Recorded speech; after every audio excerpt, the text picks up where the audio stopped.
Put your mask on. Put your mask on. All right, put your mask on. Mask up.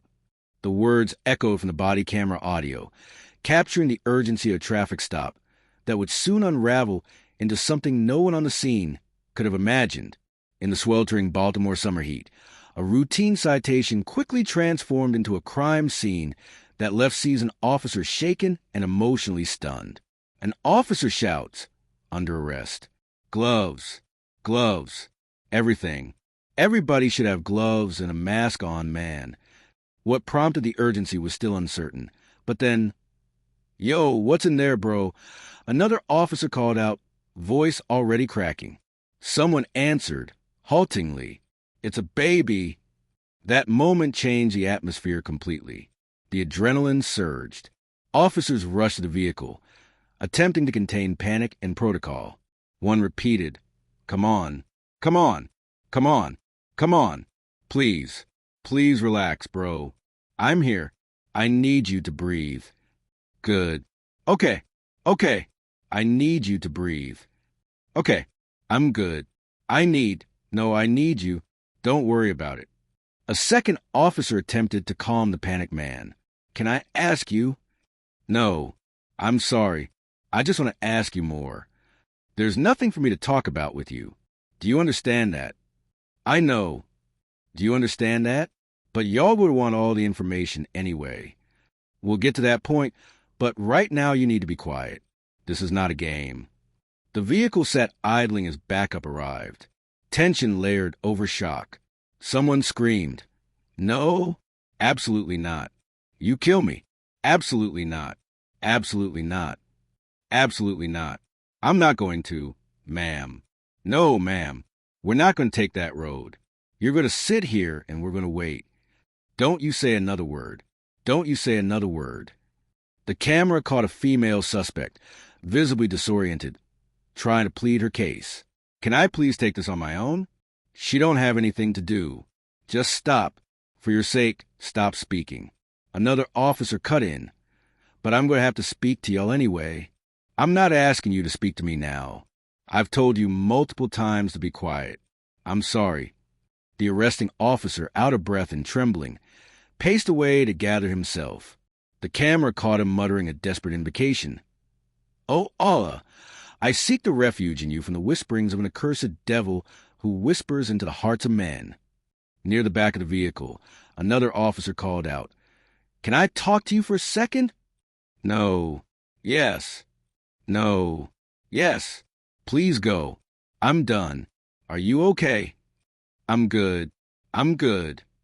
Officers struggled to compartmentalize what they were seeing. The smell had grown overpowering. One officer, visibly disturbed, instructed another, "Stop. Go take a break. Go over there. Go ahead." A nearby woman muttered something inaudible. "Excuse me. Ma'am, stop talking. Be quiet. Stop talking." "What do you mean?" "Please be quiet, bro. I'm scared to look, and please, just turn around." A chilling voice asked, "So, what are you picking me for?" Someone behind the camera lost control. "Oh, no. Get her out of here. Get her out of here. Get up. Get up." No.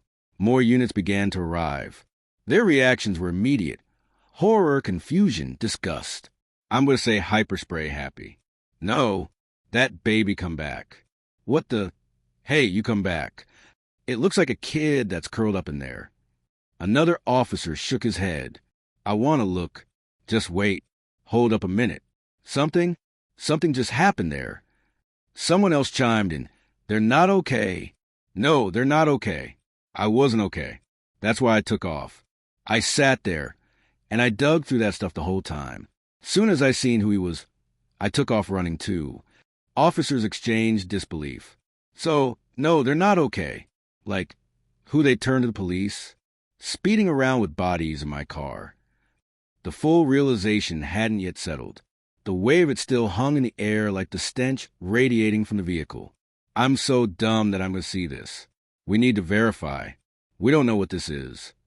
Another scream. "Oh my God! Oh Jesus Christ! Oh Jesus! Oh my God! It's a little girl. One of the senior officers leaned against the vehicle, gripping the edge to steady himself. You need some water. Take a walk. Take a walk. Another voice, cracking, muttered, I'm good. Stand there. No, I can't vision it. I can't vision it. What the F? It's messing my head up. I can't vision it. The decision was made to go deeper. The child had been concealed in a suitcase, blankets covered in filth, stained with decay. Maggots had started feeding. One officer held his breath, lifted the top of the suitcase, and confirmed. It's got to be a 3 or 4-year-old kid. Let me get it. My gloves are already. The problem is the body is this position. Yes. Oh my God. That's a 5. That's a 5-year-old white child. 100%. It's got like a pearl female clothes, right? Another officer leaned in. Buddy, come here. A pause. It almost looks like it has. The pigmentation like Michael Jackson had. That's right. So, Homicide's going to have to come out. Definitely coming out for this. There's no way they're not, right? Emmy is going to have to come here. Warrants for the house. I mean, yeah, 100%. What began as a simple stop had revealed a child's corpse. They're going to have to find out who this kid is. How shrunk that skin is, too. Oh! It's been wrapped in this sheet for I don't know how long. I'm not a medical examiner. But, like I said, just remember the cameras are stolen, right? This is at least a week. One of the younger officers, choking back emotion, added, I've seen some stuff, but it just sucks. It's like, I guess it hits them harder than me, because I'm just well, I've had trauma earlier on, but basically, like my daughter turns 5 Saturday. You know what I mean? Silence. Then he whispers, this is 100% a 5-year-old kid. But the nightmare wasn't over. This was just the beginning. Nicole sat slumped on the curb, her wrists cuffed in front of her, rocking back and forth. The weight of what just happened was settling into her bones, and the panic she'd been pushing down all day was beginning to rise like bile in her throat. I didn't mean for it to go like this. I didn't mean... She murmured, barely audible, then louder, her voice cracking. They don't even know me, bro. One of the officers stepped forward, trying to get a statement, but Nicole shook her head quickly. No, I'm not talking anymore. Since I'm a liar. Since I'm a this and that. All the kids I've been around all my life. Like I'ma wait till my niece and nephew to kill one? That don't make sense. Behind her, BB was pacing, her voice trembling with fear and confusion. Why am I even here? I didn't do anything. I ain't even know what was back there. The officer instructed her firmly to be quiet. But BB continued. I just want to talk. Please let me talk. I'm scared. I'm confused. I don't even know what's happening right now, she pleaded. You can talk at the precinct, the officer replied coldly. BB turned to Nicole. Tell them I ain't have nothing to do with that. Nicole didn't respond. Her eyes were glassy and far off, staring into something no one else could see. She whispered something under her breath. A prayer maybe, or just thoughts unraveling too fast catch. A different officer walked over and tried to calm the chaos. He asked BB to sit down on the curb. She did, but her foot kept tapping nervously. Nicole looked over, her face tight with frustration. Y'all act like I wanted this. Like I did this for fun, she said. The officer responded without emotion. That's not what we're saying. Nicole raised her voice. Then what are you saying? You got everybody looking at me like I'm a monster. Like I just woke up and said, let me do something evil today. Nah, I was trying, bro. I was trying. Another officer walked up, holding a clipboard and a phone. He glanced down at her. We're going to need to transfer you both for questioning. The smell, we can't keep you here. BB flinched. What smell? She asked, though she already knew. One officer turned away and mumbled his partner. We had to spray twice. It's that bad. Nicole didn't move. She just kept whispering to herself. When the officer approached her again and told her it was time to stand, she didn't budge. Would you like to stand up, or would you like us to drag you to the car? He asked. You an adult. Make a choice. I'm going, she muttered. That's fine.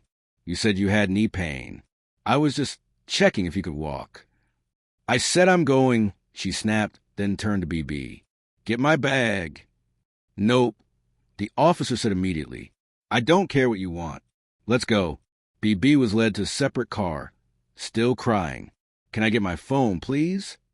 "You'll get everything at the station." As the women were separated, Nicole shouted out behind her, "Like I said, if something happened to me tonight, it's going to be war." At the scene, the remaining officers stood in a loose circle near the vehicle, the trunk still open. One of them looked pale. "This one's bad," he said quietly. "Really bad." Another nodded.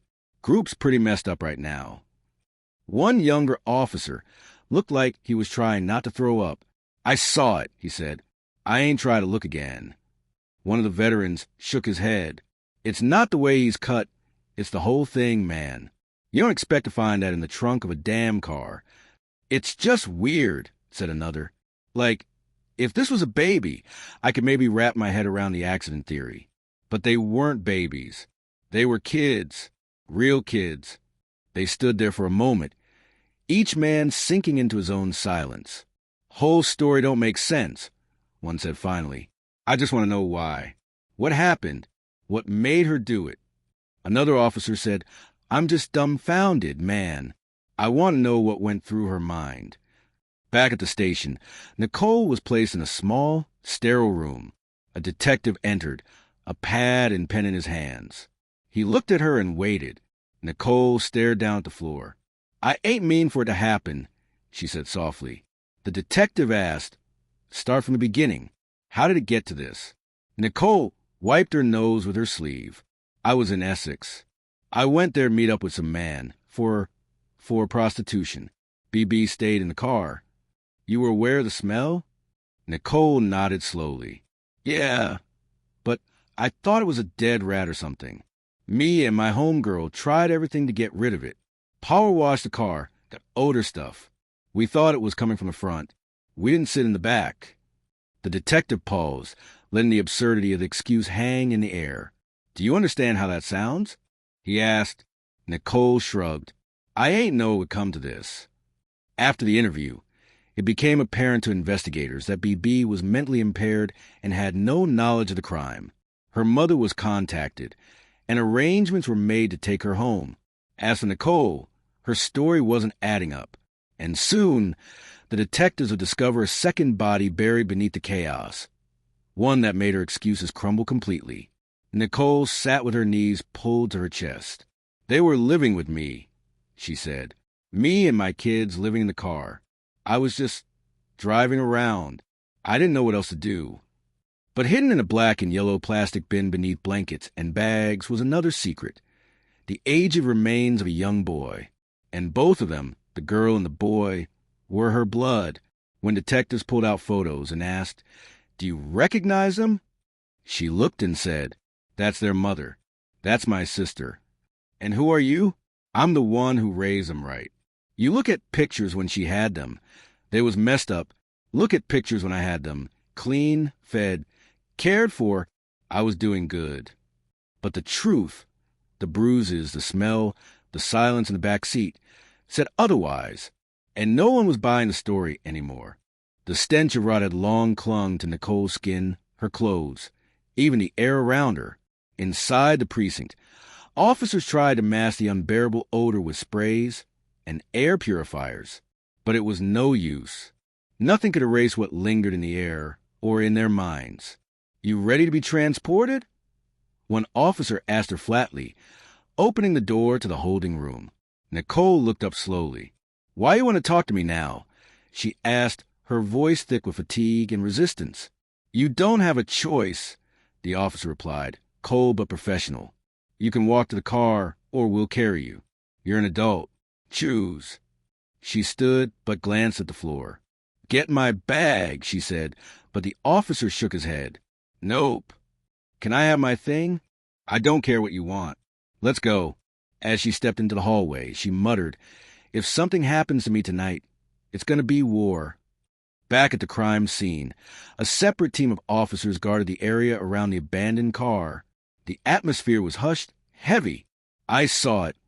One officer confessed to another quietly. "I ain't trying to look again." Another nodded solemnly. But it's weird, right? I could almost understand if it was a newborn. But 5? 6? What the hell happened here? Detectives stood silently as they waited for a homicide to arrive. Some were visibly shaken, others staring blankly at the back of the vehicle. Then one of them finally spoke the words they had all been thinking. I just want to know why. Nicole was escorted into an interrogation room. She sat stiffly across from detectives, her body tense, her face unreadable. One of the lead investigators began gently. Nicole, he said, we want to understand what happened. Let's start with why you were in Essex that night. She avoided eye contact. I was there to meet somebody. A guy. I was trying to make some money. She said, you know, prostitution. Who was with you? BB. She was just in the car. She didn't know nothing. The detective scribbled notes. What about the smell? I thought it was a rat. Like, I know it smelled bad. We tried everything. We got the car power washed. We cleaned the vents. I didn't know it was coming from the back. You're saying you lived in that car with what was in the trunk and didn't know? She nodded. I never sat in the back. It wasn't like that. Detectives exchanged glances. The explanation didn't make sense. And Nicole was rambling now, speaking too fast, looping back, contradicting herself. We power washed the engine, she repeated. We were trying to get rid of the smell. It didn't help. Nicole, do you understand how this sounds? She was quiet. For the first time, maybe realizing the magnitude of what she was saying or not saying, officers had already begun forming a clearer picture of the situation. BB, the other woman in the car, had been confused and agitated during the arrest. But it soon became clear to investigators that BB was mentally impaired. She didn't seem to fully grasp the situation, nor her surroundings. Her speech was disjointed, and her reactions disconnected. After confirming her condition and speaking with her mother, detectives decided BB was not criminally involved. They arranged for her to be taken home. Nicole, on the other hand, had more to answer for. The detectives laid out the facts. 2 small bodies, a black and yellow plastic tote, a suitcase, advanced decomposition, no signs of school enrollment, no medical history in the state, no missing persons reports. And then another reveal. You mentioned a child, the detective said carefully. But Nicole, there weren't one. There were 2. Nicole's eyes shifted. She didn't look surprised. If anything, she looked tired. I know, she whispered. Detectives opened a manila folder and showed her a photo. Do you recognize this person? She stared at the image. That's their mom. And who are the children? That's when I had them, she said. You look at them when I had them. They were taken care of. When she had them, they look bad. Look at their hair, their clothes. Who are they? Joshlyn and Stink, she said. But Stink's real name is Larry. 7-year-old Josh Marie James Johnson and 5-year-old Larry Darnell O'Neill. Their names were now part of an unfolding tragedy. Nicole explained that her sister, Dashiell, left the children with her 2 years earlier, said she couldn't care for them, said she needed help. She left them with me, and that was that, Nicole muttered. She asked you to take care of them? I never told her I would, Nicole said defensively. I didn't ask for that. So why didn't you give them back? She didn't want them. She never even called for months. Not until recently. Maybe like 3 months ago, she started texting. But even then, it was like, maybe next week. Like she didn't care. But detectives had already obtained Nicole's phone records. And what they revealed painted a different story. Text after text. Money sent. Photos requested. I miss them, one message read. Can I come see them? She didn't care, Nicole repeated. They were forcing her to ask. Now, pressed to explain what happened to the girl, Nicole grew quieter. It was an accident, she said. I was just trying to discipline her. What happened? She was always doing stuff. Taking food. Getting the boy in trouble. I got mad.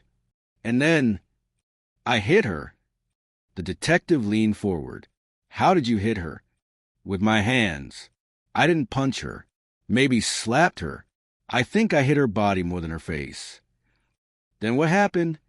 She fell, Nicole said. She hit her head. The floor was hard. And then I laid her in the bed with me. Was she breathing? She was quiet. I didn't know what to do. I tried pushing her chest. I was so scared. Detectives noted that a witness at one of the hotels recalled hearing Nicole yelling at the children often.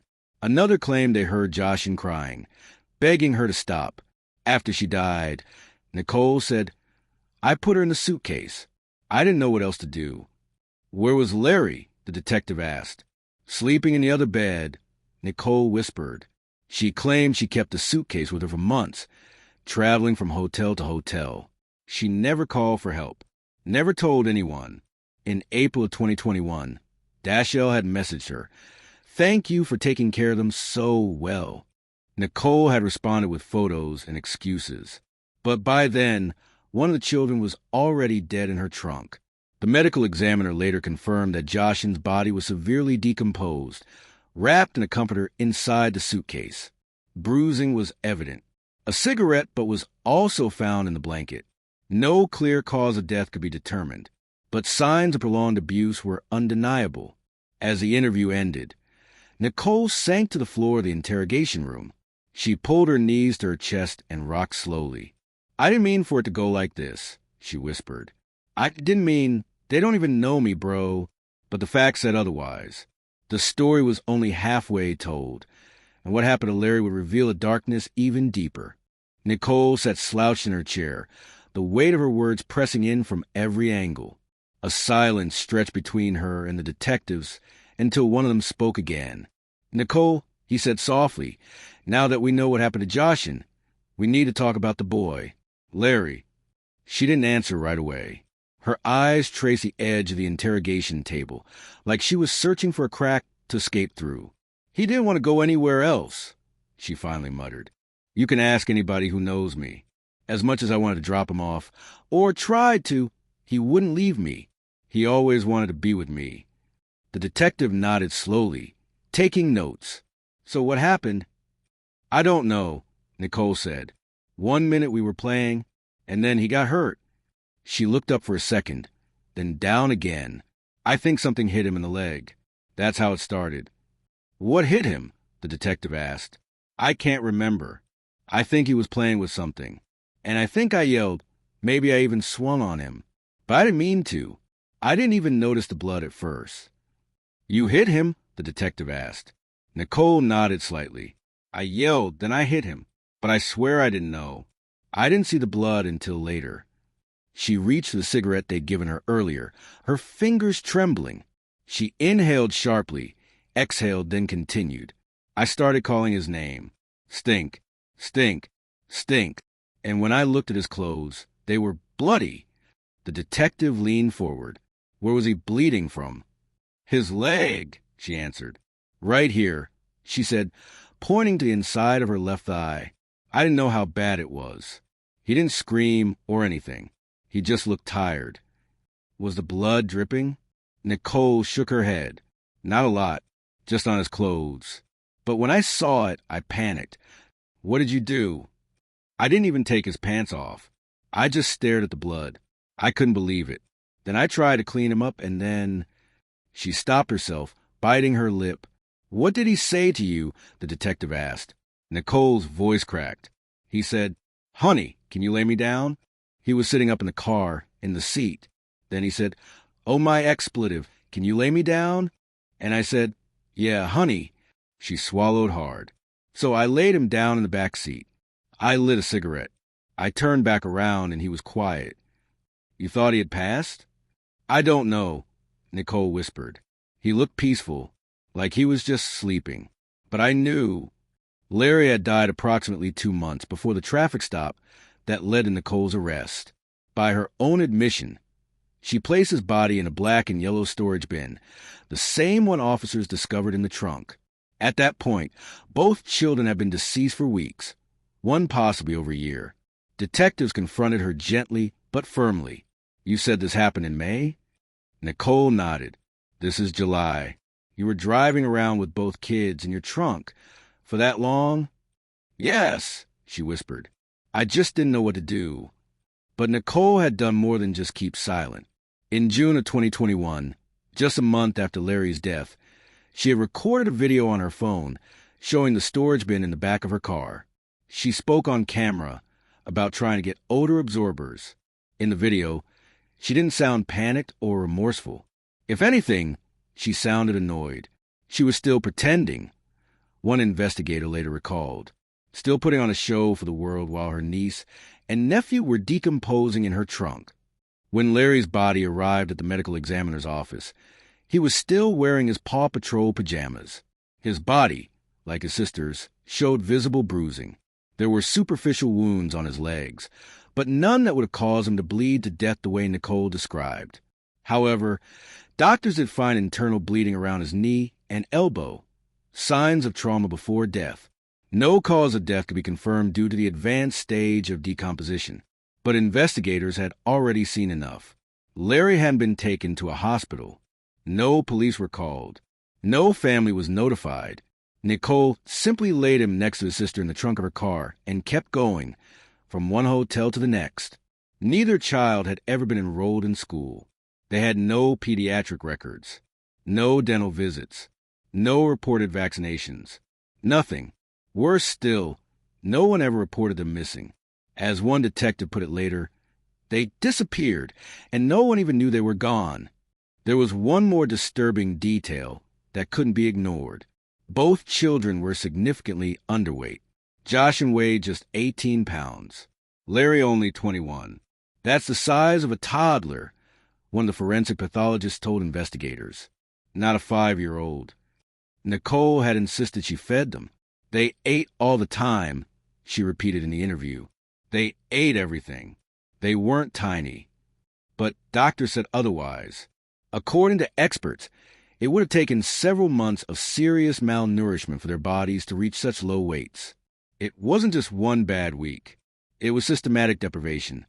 Either food, care, or both. Investigators were now faced with an ugly truth. Larry and Joshlyn didn't just die. They had been failed, starved, isolated, erased.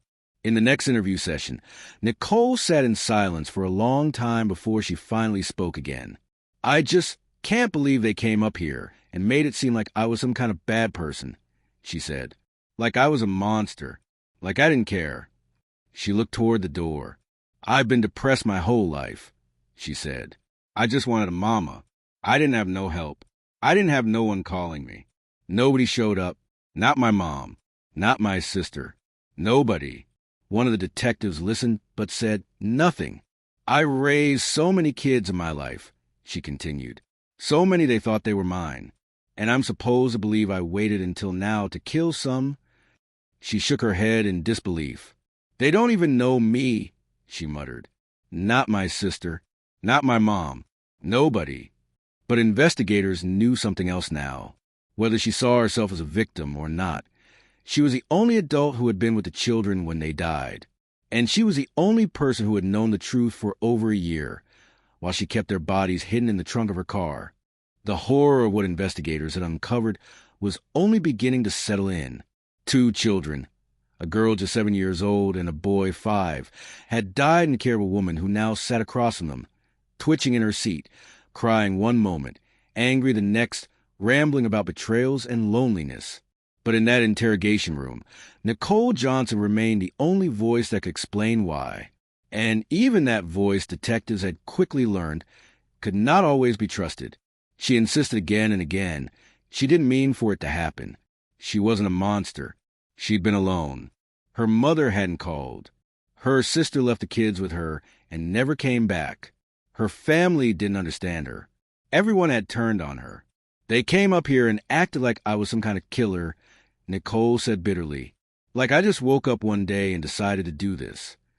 But as investigators followed the trail of Nicole's past year, a different story unfolded. One of evasion, manipulation, and increasingly erratic behavior. They discovered Nicole had been living a transient lifestyle, bouncing from cheap hotels to friends' couches to parking lots. She claimed it was out of desperation, but surveillance footage and interviews revealed a more deliberate pattern. She avoided stability, ducked responsibility, and kept herself moving, with the children hidden in the trunk. In one recorded text message from April 2021, Nicole's sister Dashelle had written, "Thank you for taking care of them so well." She had no idea one of them had already been dead for nearly a year. Nicole had lied again and again, texting updates about the children, pretending they were still alive, saying they were asleep or playing or visiting a friend. To the outside world, she was still the dependable aunt, the only person who had stepped up when no one else would. And yet, neither child had ever been seen by a doctor. Not in Maryland. Not anywhere. No school enrollments. No immunization records. No daycare sign-ins. Not even a note from a pediatrician. The only digital footprints they had were photos, taken by Nicole herself, meant to maintain a facade. Even more devastating was the physical evidence uncovered in Nicole's vehicle. Tucked among the trash bags and old blankets in the trunk were two children, decomposing side by side. Larry, wrapped in a blanket in a plastic storage bin, and Joshlyn in a pink suitcase. Her comforter contained a cigarette, but her body bore bruises and indications of prolonged mistreatment. And neither body had been reported missing. Not once. No one ever called the police to ask where they were. One officer later said, "No missing person alert. No Amber Alert. Nothing.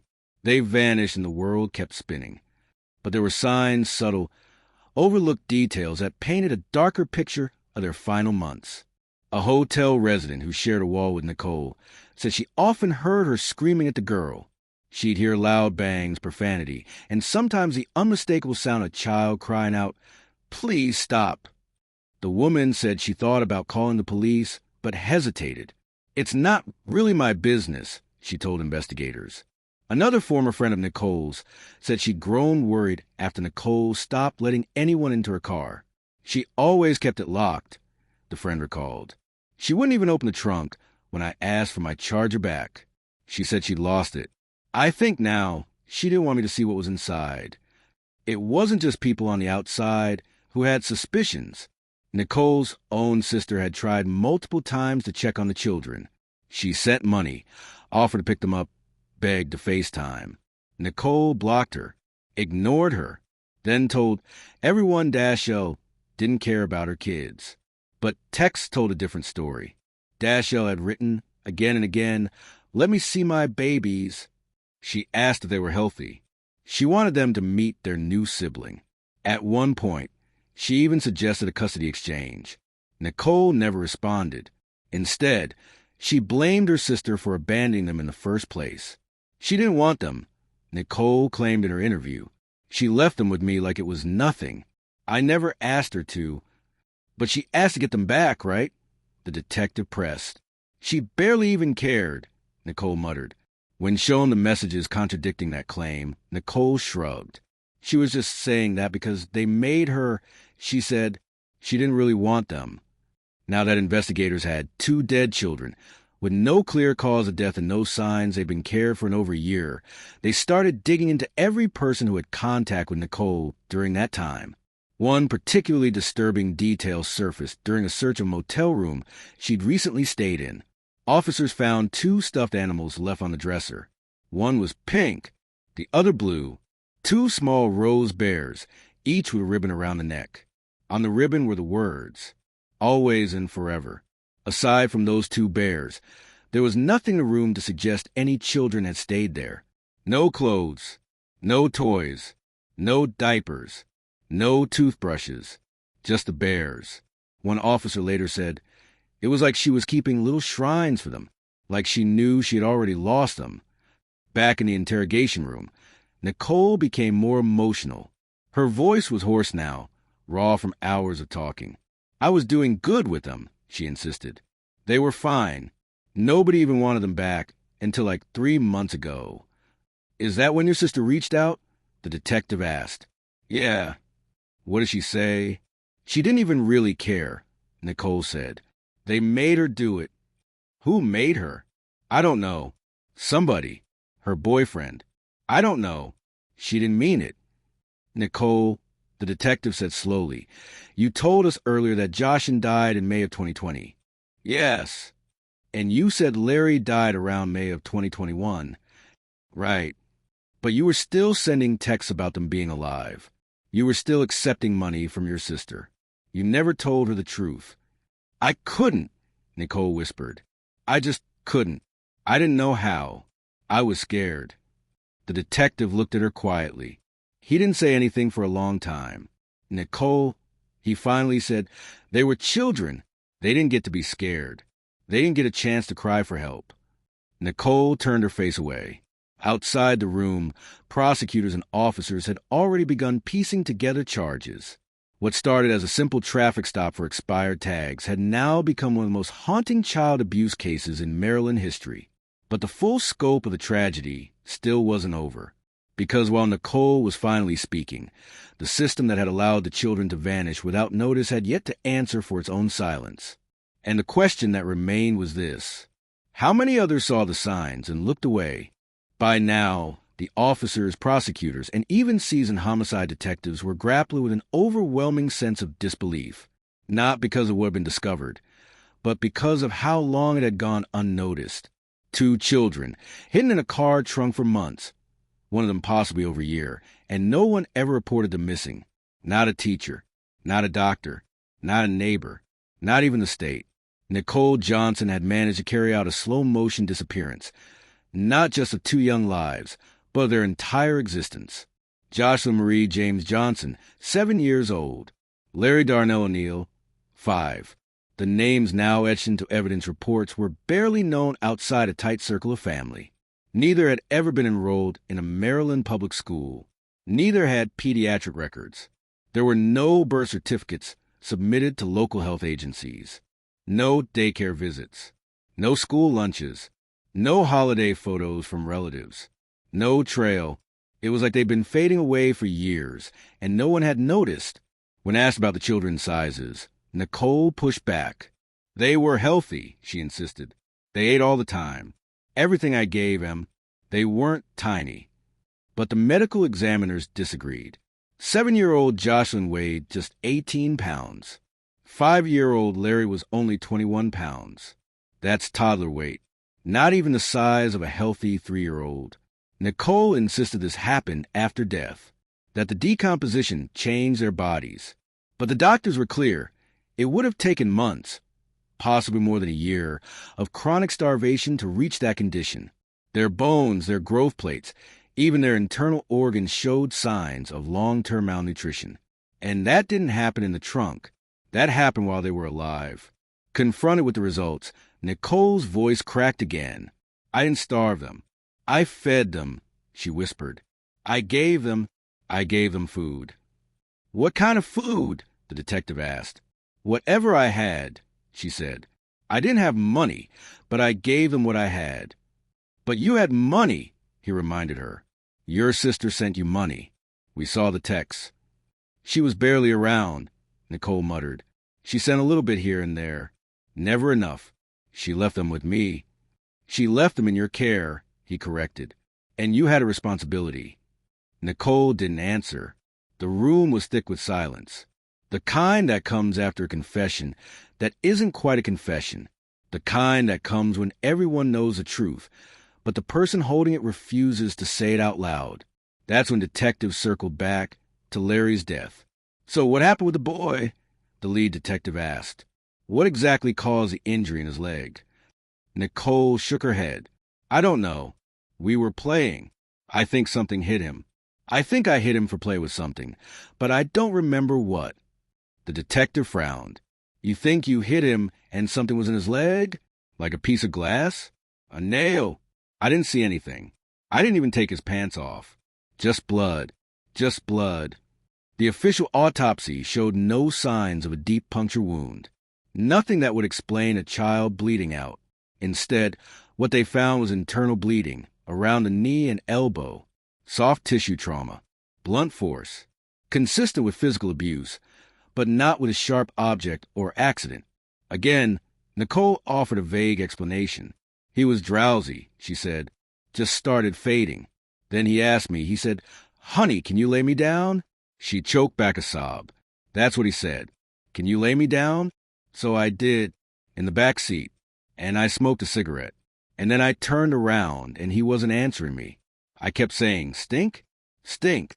He wouldn't say nothing. Investigators believe Larry died in May of 2021, more than 2 months before Nicole was stopped on Eastern Boulevard with both children in the trunk. She'd kept his body in the car, drove with it, slept near it, opened that trunk again and again. And then, even worse, she added him to the same trunk where his sister's remains had already been rotting for over a year. Even then, she kept up the act. In June, Nicole had sent a video to a friend showing the same black and yellow storage tote that now held Larry's body.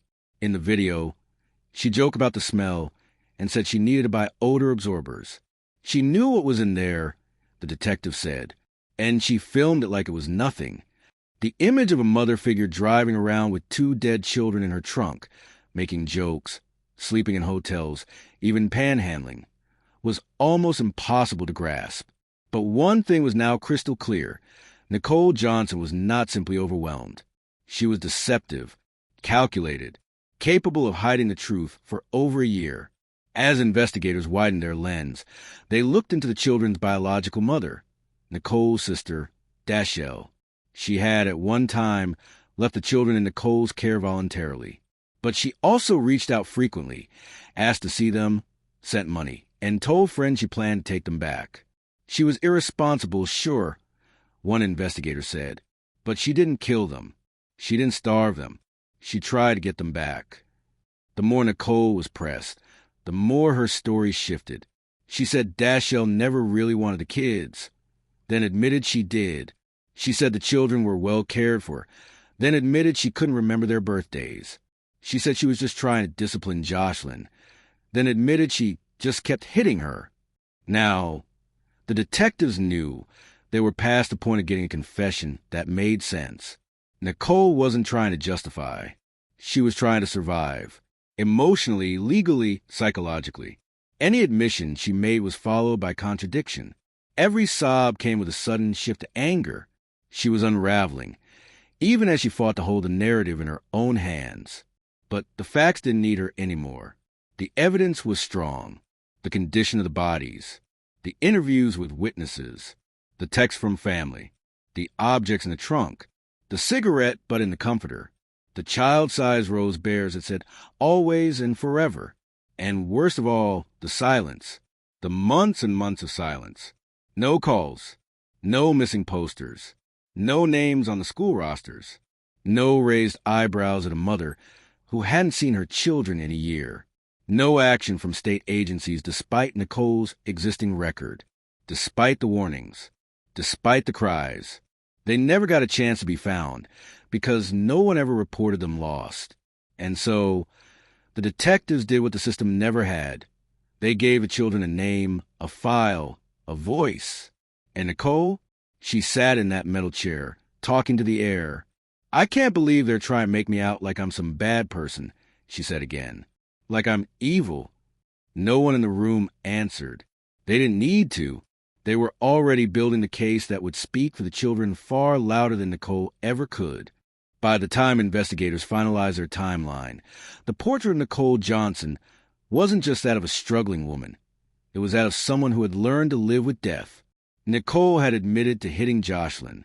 She called it discipline, a mistake, something she didn't intend. But as she described the events that led to her niece's final moments, the details came together not as a tragic accident, but as a pattern. She kept doing things, Nicole had told them, like she'd take food from the fridge, she'd get her brother in trouble, she'd act out. I warned her. But the discipline was relentless. "How many times did you hit her?" the detective asked. "I don't know," Nicole answered. "Where did you hit her?" "Her body. I think I slapped her face. But I didn't punch her. I think she hit her head on the floor." "You said the floor was hard?" "Yeah." "And then what happened?" She stopped moving. She was just quiet. "Did you check if she was breathing?" "I thought maybe she was just tired. I tried bumping on her chest. Like real hard." She mimed it, the way she had tried to revive the little girl, by pounding on her chest, panicked. Then she laid beside her in bed, for hours, hoping, somehow, she'd wake up. But she didn't. And Nicole, Didn't call 911. She didn't alert anyone. She zipped her niece into a pink suitcase, drove around with it, checked into motels within the trunk, and carried on like nothing had happened. That wasn't discipline. That wasn't fear. That was deliberate concealment. By the time Larry died over a year later, Nicole had already normalized the presence of death in her life. She claimed she didn't know what killed him. She said they were playing. Maybe something hit him. Maybe she hit him for playing with something. She couldn't remember, but she remembered the blood. I noticed it when I looked at his pants, she said. I didn't even take them off. Just saw they were bloody. Medical examiners found no deep puncture wound, only internal bleeding, blunt force. Nicole couldn't or wouldn't explain how. We began to fade, she said. He asked, "Can you lay me down?" And she did, in the back seat of the car. I turned around after smoking, and he was gone. Once again, she didn't call for help. She didn't cry for an ambulance or run to a neighbor. She placed Larry's small frame in a storage tote, black and yellow, and put it in the trunk beside his sister. Then she carried on. She slept in that car, drove with it, ate fast food while parked near dumpsters, even posted a video online mentioning the need for odor absorbers. The smell had started to make people suspicious. She knew that, and yet she stayed close to their bodies, kept them hidden, but never far. Some detectives believed it was a form of control. Others thought it was guilt. Some even considered the possibility of untreated mental illness. But the fact remained, she didn't just live with the bodies. She chose to. I was doing good with them, she kept saying. But the pictures told a different story. The girl was skeletal, her limbs thin and bruised. The boy was in Paw Patrol pajamas, barely the size of a toddler. And the photos Nicole had printed out to defend herself? They were old, staged, from the early days, before the bruises, before the silence, before the trunk. When detectives interviewed others who had been around Nicole, they heard the same things again and again. She cursed at the kids. She seemed overwhelmed. She never let anyone into the car. The girl cried through motel walls. Nicole snapped easily. The boy clung to her, like he didn't want to be alone, like he didn't know where else he could go. And yet, even with all those red flags, no one intervened. She wasn't under formal CPS watch. There was no school teacher to raise concern. No doctor asking questions. These children, left by their biological mother in what she thought was safer hands, slipped through every crack. But Nicole still clung to her version of events. I didn't starve them, she insisted. They ate. I fed them. When told that their wait at death would have taken months, maybe years, of neglect, she looked away. They weren't that small, she said, but they were. They were never sick, she claimed, but the autopsy showed otherwise. The detectives knew she would never truly admit what she'd done, not in full.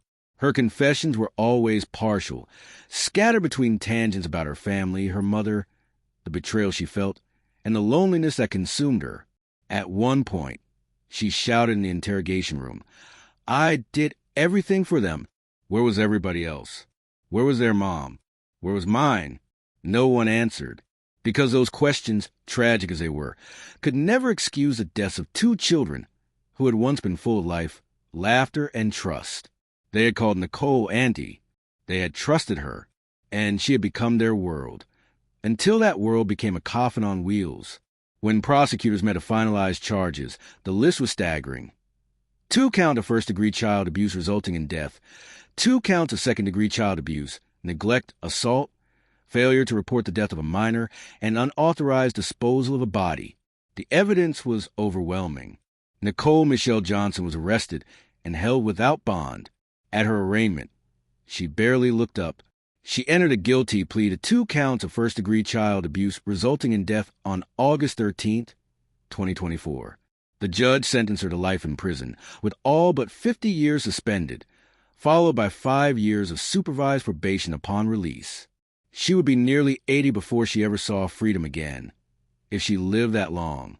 But for Joshlyn and Larry, there would be no freedom, no birthdays, no prom nights, no first day of school, no graduation photos. Their future had been sealed inside a car trunk, left to rot in the summer heat. And no one noticed, not until it was far, far too late.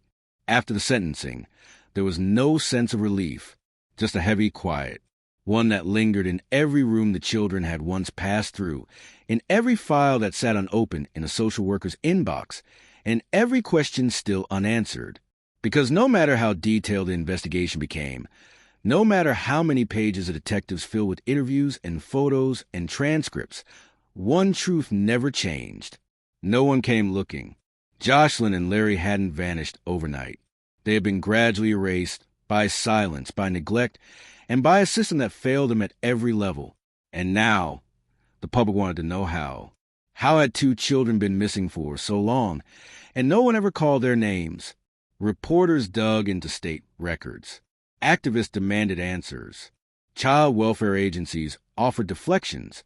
The city of Baltimore, already under scrutiny for high-profile failures in child protection, found itself once again at the center of a nightmare headline.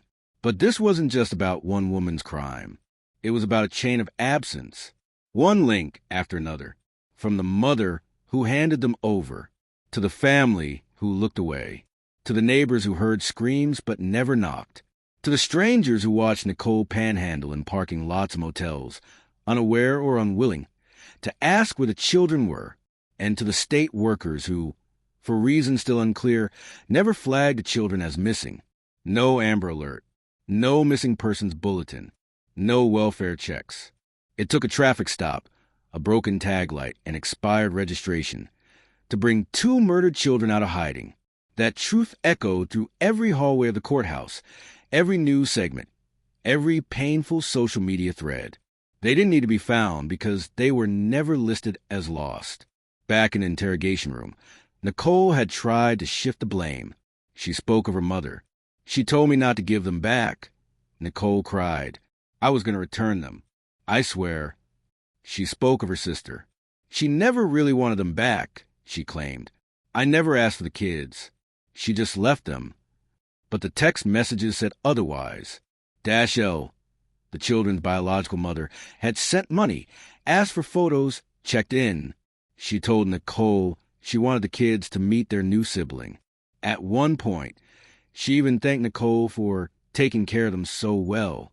What L didn't know, what she couldn't have imagined, was that Joshlyn had already been dead for over a year by then, and that Nicole, instead of telling the truth, was sending updates about a child who was already decomposing in a suitcase.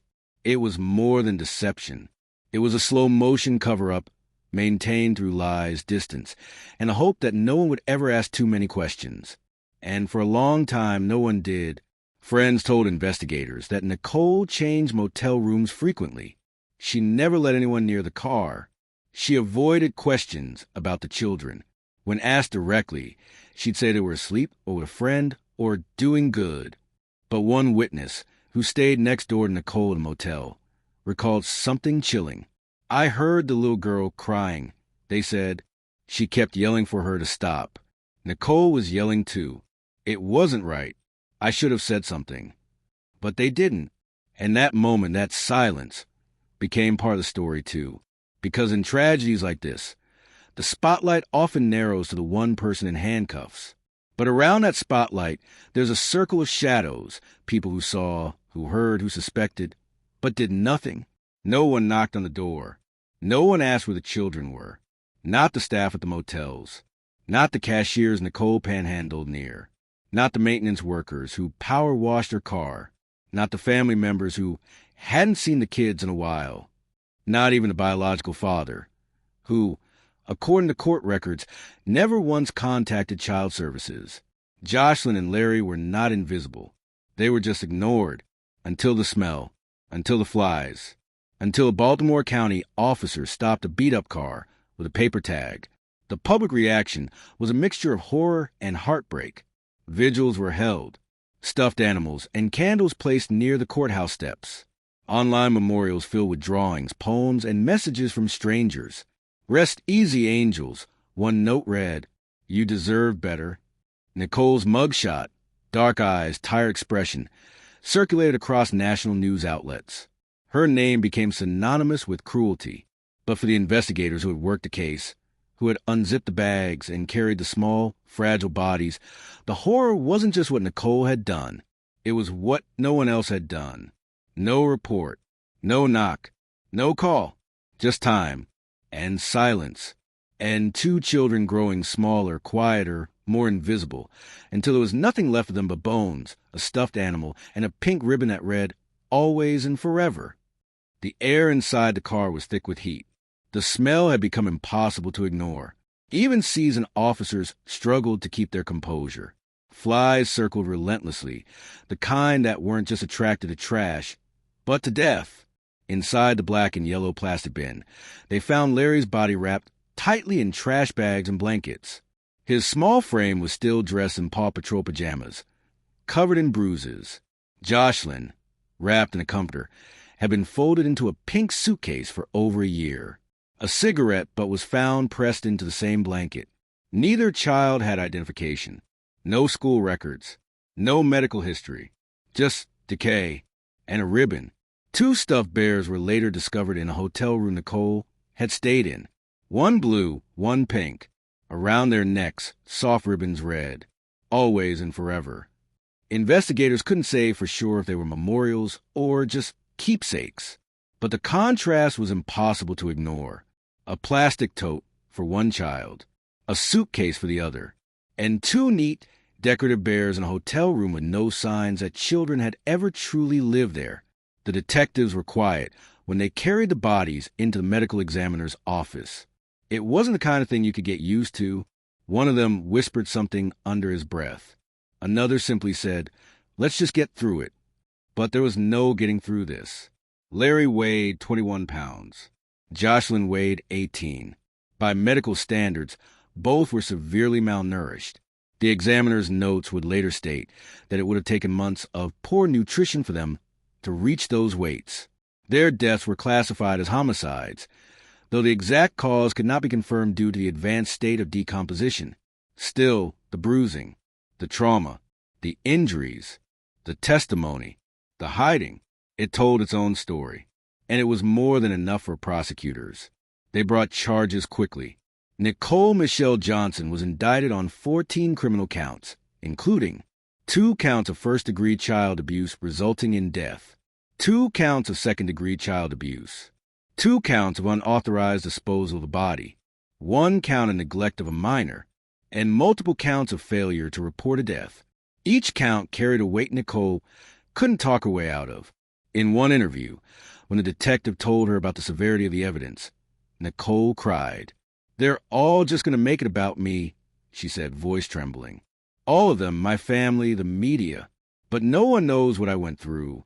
But what the children went through was even harder to imagine." Joshlyn had cried for help.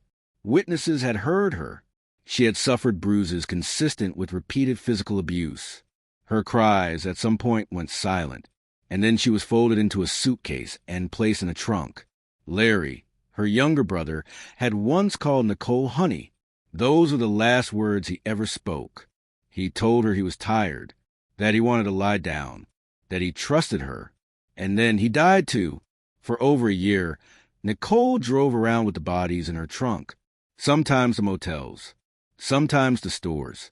She sprayed air fresheners, ran the car through power washes, used odor absorbers, told people it was a dead rat. She texted the children's mother pretending they were alive. She uploaded photos from months earlier to keep up the lie. She continued, day after day, until the smell finally gave her away. When asked why she never reported the deaths, why she kept them with her, Nicole only said, "I didn't want to get in trouble." That was her answer. For 2 lives lost. For 2 bodies decomposing next to each other behind the backseat of a small, beat-up car. For months of abuse, starvation, and silence. "I didn't want to get in trouble." The judge who later sentenced Nicole would describe the case as one of the most deeply unsettling he had ever seen. He struggled to find words to capture the depth of harm inflicted, not just in a single act, but over time. During sentencing, Nicole didn't speak. She looked down as the details were read, as the photos were passed around, as the charges were listed. When the judge pronounced her sentence, Life in prison with all but 50 years suspended, followed by 5 years of supervised probation. Nicole nodded faintly, but there were no tears, just silence, a long, stretching silence that said more than any words ever could. By the time the national headlines picked up the story, it was already too late for Joshlyn and Larry. 2 children, tucked away in trash bags and suitcases, had slipped through every system meant to protect them. No Amber Alert, no police report, no teachers or doctors to notice their silence, no neighbors to miss their laughter. They had simply vanished, and no one noticed. Not until the smell. Baltimore officials were flooded with questions they couldn't easily answer. How had this happened? How had 2 children lived and died without intervention? And how had a woman with no legal guardianship managed to keep them in her custody for nearly 2 years?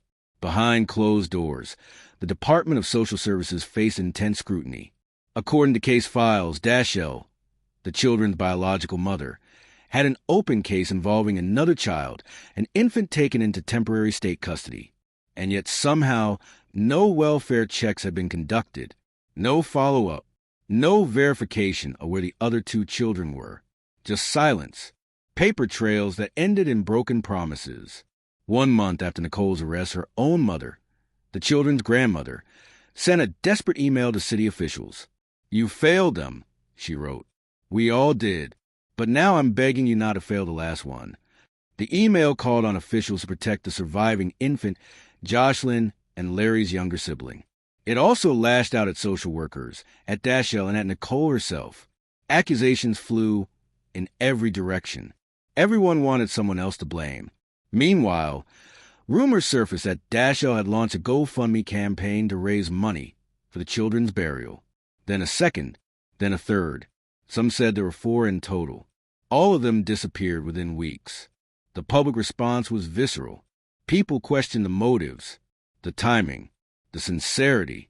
How could a mother not know her children were dead for over a year? Why did no one report them missing?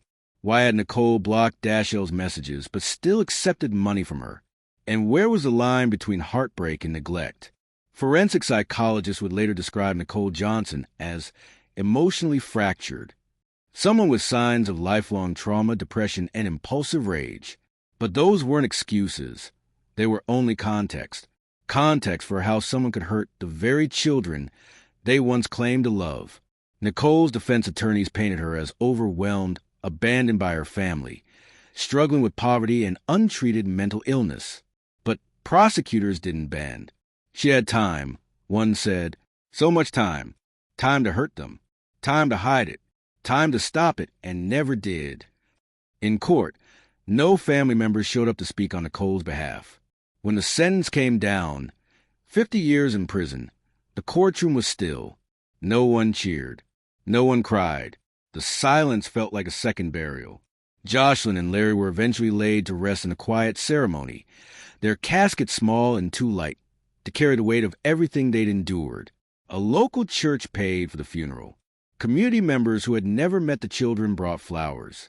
A stranger read their names out loud, the only time their names had been spoken in public. Joshlyn Marie James Johnson, Larry Darnell O'Neill. A social worker placed 2 stuffed animals on the caskets, a blue bear and a pink one, matching the ones found in the hotel room, always and forever. That's what the ribbon said. A haunting promise, one they never got to grow into. In the years that followed, reforms were quietly proposed in Baltimore's child welfare system. Case tracking software was updated. New cross-agency protocols were introduced. Trainings were scheduled. But the story, like so many others, faded. Not with fireworks. Not with outrage. Just with time. Nicole Johnson remains behind bars. She will be eligible for parole decades from now. By then, the world will have moved on. But for those 2 children, whose birthdays no one remembered, whose names were almost forgotten, whose cries went unanswered, there will always be questions. Who speaks for the children no one checks on? Who mourns a missing no one reports? Who cares for the ones who die in silence? The truth is, by the time the smell reached the streets, it was already too late. And maybe that's the most devastating part of all.